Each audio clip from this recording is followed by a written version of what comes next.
Hi, my name is Jeffery E Petrone, and you might be asking yourself, another holiday whiskey gift guide? And you know what?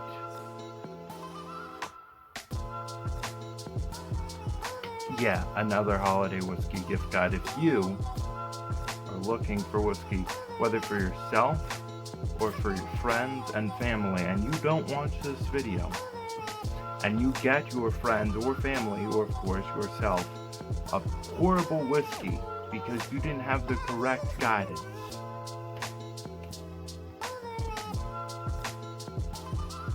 there's only one person that you can blame, and that is me.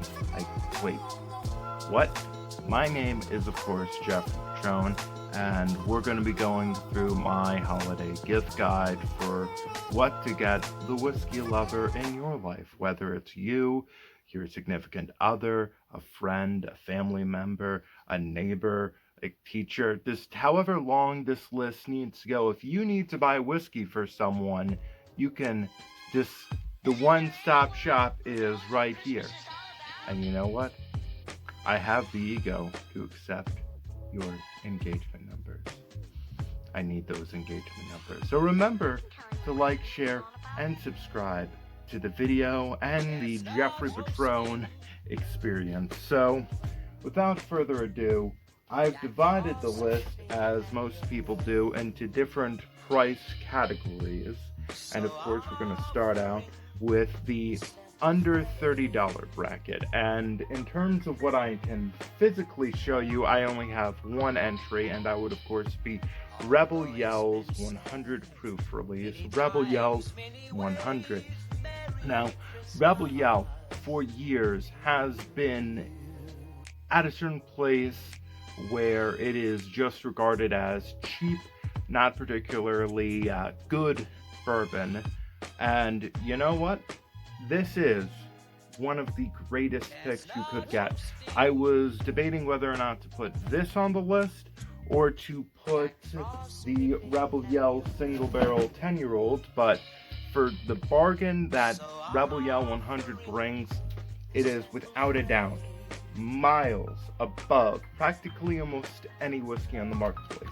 As risky as perhaps Rebel Yell might be for some people in the audience, I will wholeheartedly recommend Wild Turkey 101, Evan Williams Single Barrel, and of course Evan Williams Bottled and Bond, Old Grandad 114, and of course Old Forester's Rye Release that came out this year.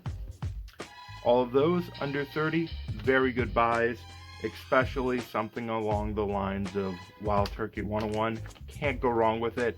It's classic. It is a whiskey near and dear to my heart. The bracket of $30 through $60 whiskeys. So without further ado, let's get into one of the most exciting releases, I think, of this year. One of the first international partnerships for a singular release on a mass market that we've seen, and that, at least in terms of how it's branded. So this is, of course, Legent from Suntory Beam. It is whiskey made up from Jim Beam, the Beam in that equation, which was then blended together by the master blender for Suntory. The Suntory in that equation, one of the most interesting experiments in all of whiskeydom. It's got a great bottle, has a great story, and you know what? Doesn't taste half bad either. So next up we have really one of the most exciting things that I can recommend. It's not new, but it's something that you can get because of the fact that it's distributed it's carried in Total Wines across the country, or at least in the continental United States. Sorry, Alaska and Hawaii. This is Ironwood Harbinger. Now, there is an XC edition of this that is slightly proofed down. I think it's like 45%, doesn't really matter. It's damn if this isn't one of the single greatest Texas whiskeys just on the planet, and one of the greatest, I would say, acknowledgement. It's one of the greatest whiskeys powered by corn on the marketplace.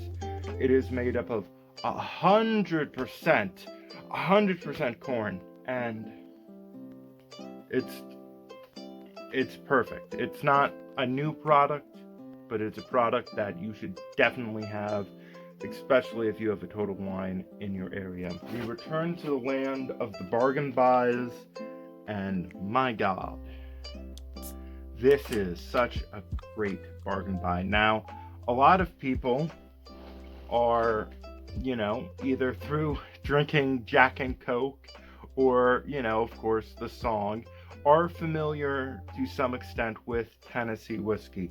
But to this day, I would argue that Tennessee whiskey itself on the shelf is really only represented by two brands, Jack Daniels and George Dickel.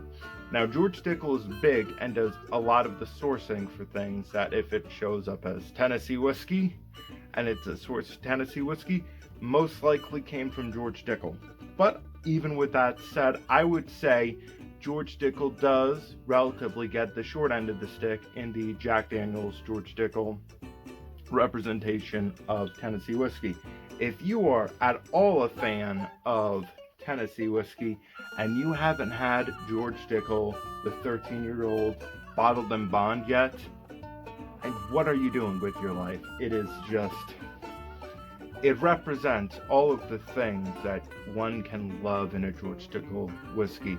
That multivitamin sort of mineralness that you get, while at the same time still being smooth and incredibly sweet.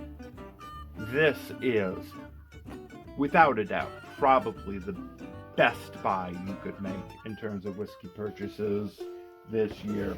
And of course, it just looks nice. It wouldn't really be a year-end roundup if I didn't highlight Lagavulin 11, the Offerman edition. Now, of course, this is just I don't even know how to describe it. It's just basically a standard release of Lagavulin, but at 11 years old.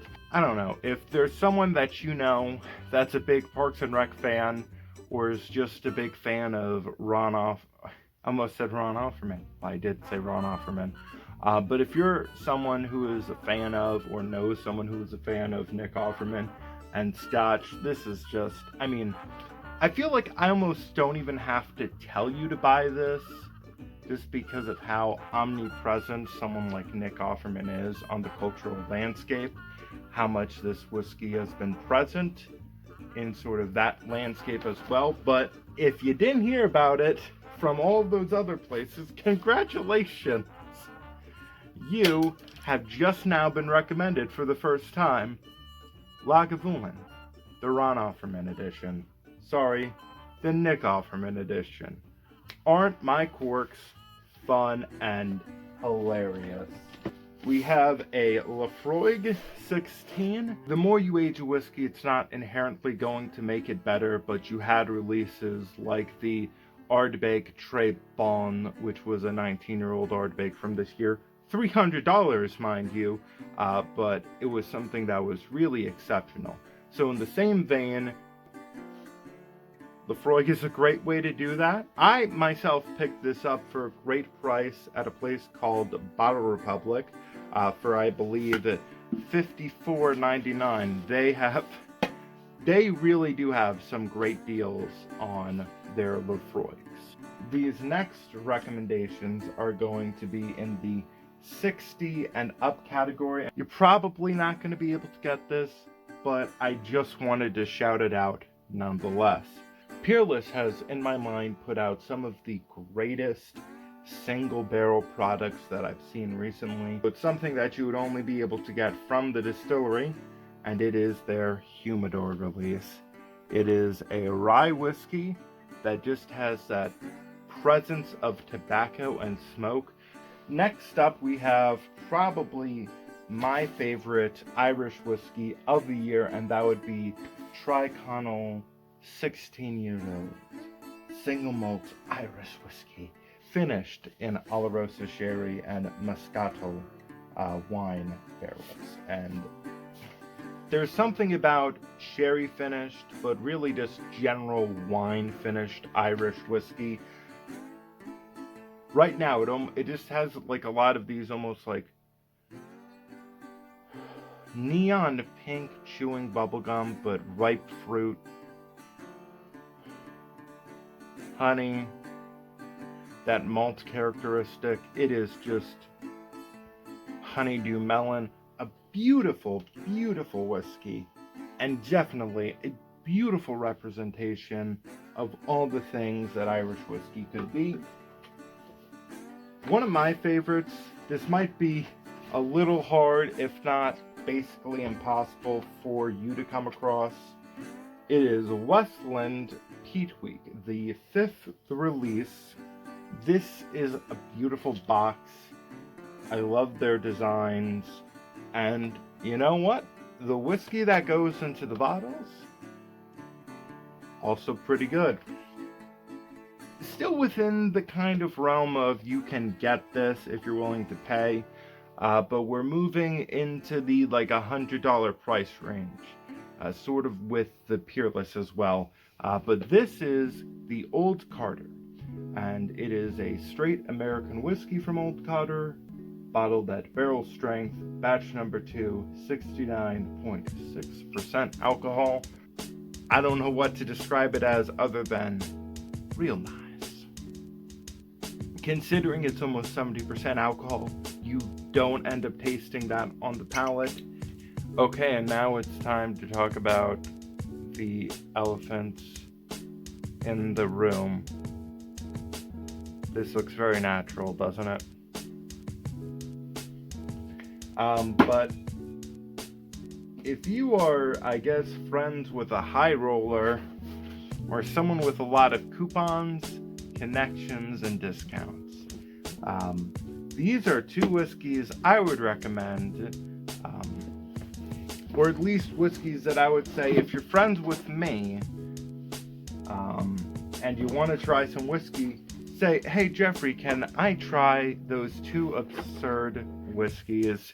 And I'll say, of course, good friend. And of course, we have to start no other place than Tobias and the Angel. The whiskeys that are in this are a 24-year-old Clonelish and a 35-year-old Coila. It is, without a doubt, one of the most subtle expressions of peat that I've ever had. And it's a magical whiskey in a lot of ways.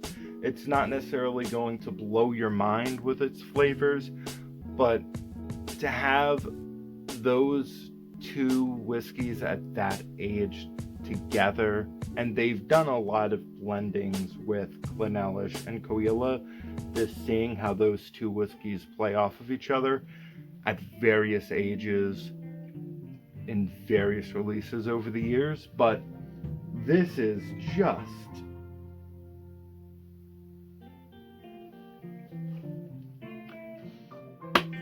and to wrap things out, we have a 2019 release of another Laphroaig. This is Laphroaig 25. It is bottled at 52% alcohol. It is in a plain Jane, kind of label. Absolutely something that I recommend you try. And not only that, I am going to end the video with but a weak pour, a small pour of this beautiful dram.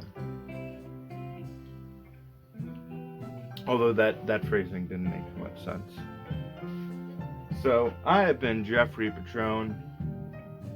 I hope you have a great holiday season. I know it's a little late in the game. The best always comes last, in my opinion.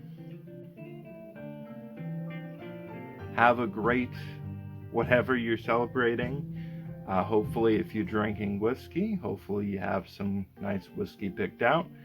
And of course, it should go without saying, this is an incredibly subjective list. if you happen to like completely different things, or even if you're a big like Fireball drinker, don't be discouraged by this. Comment below what either your favorite whiskey of the year, your favorite thing of the year. Tell me something that you like in the comment section below. And yeah, happy 2020. Soonish. I guess you could watch this later. Happy 2021 also, I guess, because you can just watch this in the future. If you're still here in if you're watching this in 2022, comment below. I need those engagement numbers.